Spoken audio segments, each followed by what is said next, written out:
jalan-jalan di sana Gyeongbokgung. Masih ketemu lagi di vlog Warga Sukma. Kali ini kita berada di Gyeongju Palace.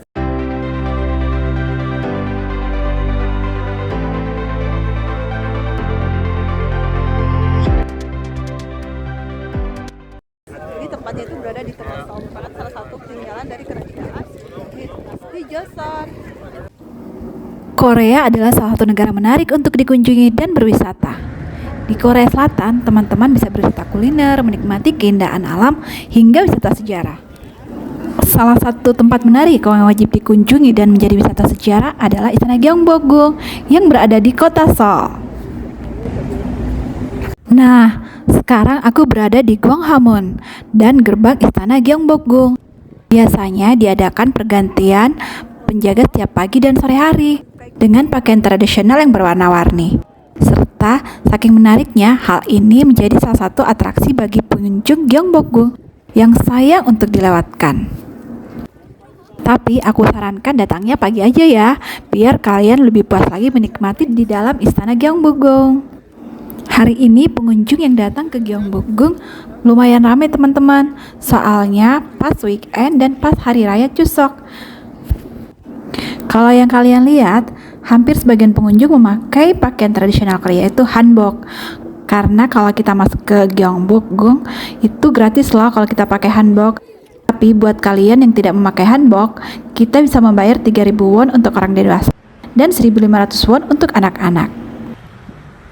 Beruntung banget teman-teman, pas aku datang, pas penggantian penjaga istana di gerbang Gwanghwamun.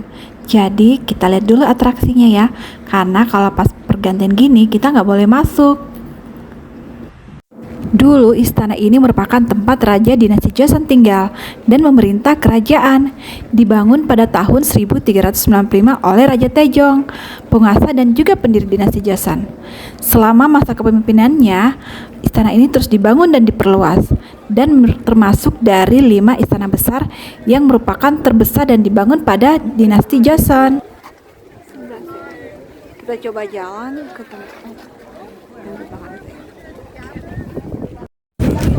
Sekarang kita mencoba bertanya tentang bagaimana pengelolaan dan manajemen dari situs ini. Mudah-mudahan kita dapat ya, soalnya kadang-kadang untuk masuk ke manajemen atau pengelolaan dari situs di Korea Selatan itu agak susah. Ya, tapi kita coba ya.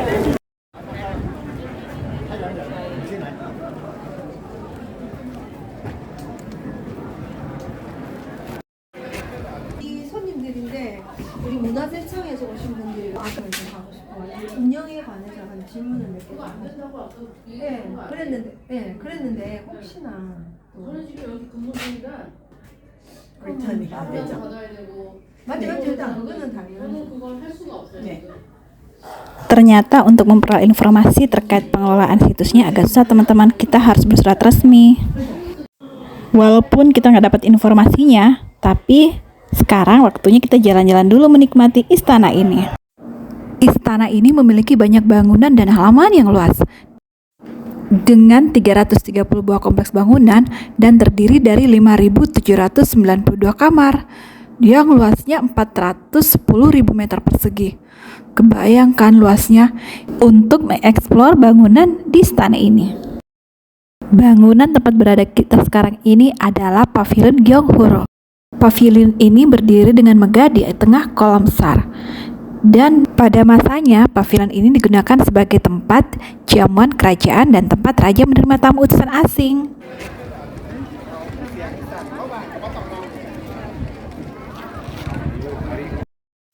Nah, sekarang kita ada di Ganjeongjong yang terkenal sebagai bangunan utama istana raja. Tempat ini merupakan tahta tempat raja secara resmi memberikan audiensi kepada pejabatnya dan merupakan tempat berkumpulnya seluruh aparatur kerajaan sipil dan militer, ujian kenegaraan, dan pertemuan utusan dari luar negeri.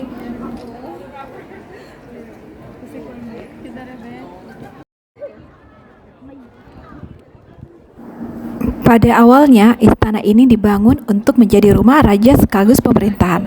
Tapi kemudian Gyeongbokgung menjadi istana utama pada dinasti Joseon. Istana Gyeongbokgung adalah simbol keagungan kerajaan dan rakyat Korea. Dalam bahasa Korea, Gyeongbokgung berarti sebuah istana yang sangat diberkati surga.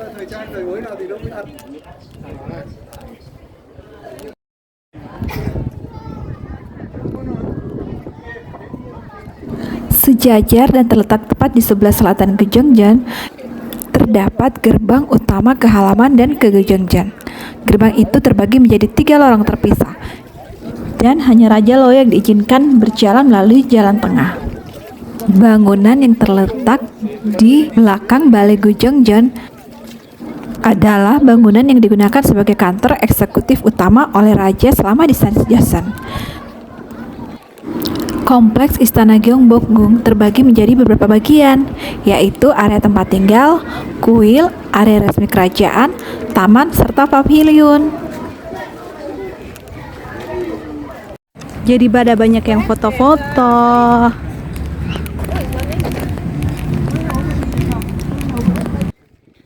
Di ujung belakang istana ada area yang paling menarik, yaitu pavilion kecil bernama Hwanghaejong.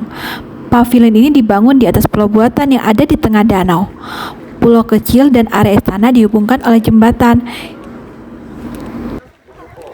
Tempat ini adalah sudut paling cantik di area istana.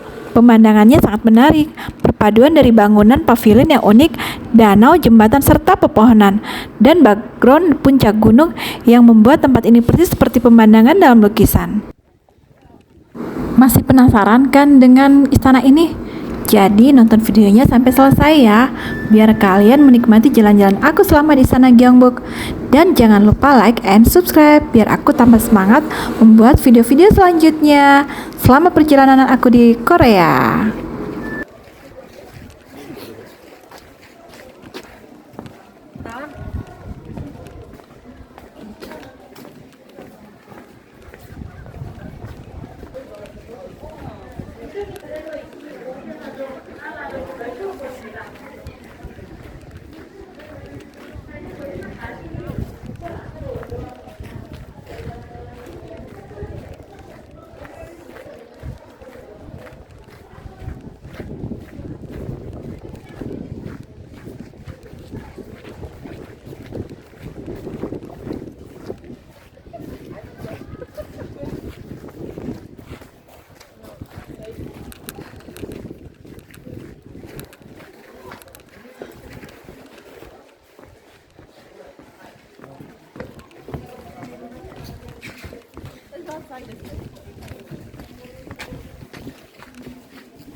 우리가 300m 온 거야.